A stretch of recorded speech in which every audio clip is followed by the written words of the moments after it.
certain people love to say women back in the day were so much more modest than the harlots of today, they are missing out on the fact that a lot of modesty wasn't really about virtue, but a matter of technology. Like, have you ever wondered why people who live in deserts wear so much clothing even though it's so hot?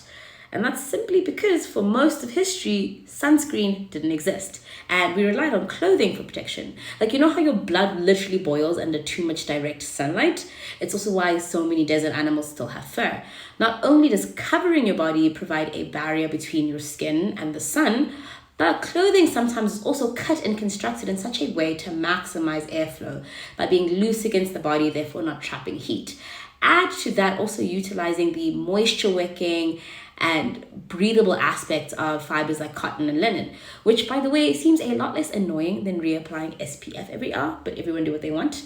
But you might be thinking of the many, many examples of people who live in very hot places who wear much, much less.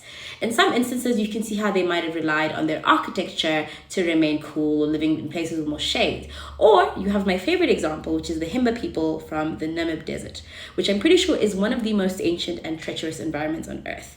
This is obviously a place where growing things like flax and cotton would be difficult. This is also a place where I lied earlier about the sunscreen thing, because actually for centuries, Himba communities have managed to survive these really, really harsh conditions with a natural sunscreen of their own making, made from red ochre, butter, and fat. And there are other instances in the world where this has been used. And this is also, if it matters to you, been scientifically proven to block UV radiation.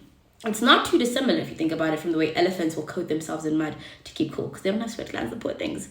And all of this is to say that when we want to valorize the superior principles and moral fortitude of people of the past in order to shame modern behavior, we're actually missing out on an opportunity to look at and learn from the innovative ways people solve problems. Like, it took until the 1940s for modern sunscreen to become a thing, right? Imagine how much further we could have been if, instead of demonizing indigenous populations for their so-called nudity, missionaries and settlers actually took the time to understand the context and climates that produced these lifestyles. We might have had far less stories of Europeans arriving to the continent, collapsing from heat stroke in their thick wools and silks, which I think is another indication of how it can actually be literally dangerous to confuse modesty for morality. In summary, let people do what they want for where they are, right? We are at a point in time where fashion and technology have progressed to the point where people can choose or reject modesty out of their own personal expression as opposed to having to do it for survival. And I think that's a much more interesting thing to think about.